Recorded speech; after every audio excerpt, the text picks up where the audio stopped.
Great working with the team this year. New team of guys and girls. It's always nice seeing how everybody meshes.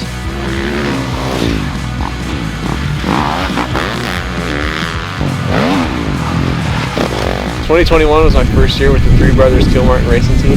I think it was a pretty good year. I ended up second in the NGPC series, fourth at Works. I learned a ton, and I'm really looking forward to putting that experience towards 2022.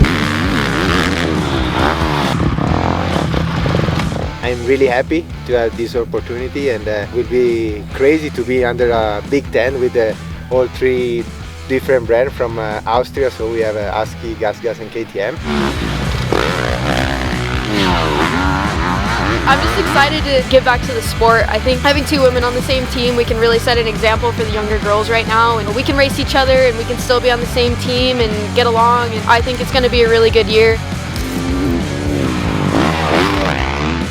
Feeling super good on the gas, and I think it's great. This was my first ever brand new bike that I've ever gotten.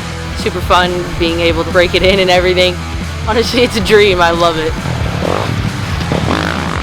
Just looking forward to having the support, having the people around me like today. You know, this is fun for a racer, and to feel part of the team is a really good feeling, and to have the backing that I have this year, I think will be good, super confident and super excited to go for a full year of this off-road stuff.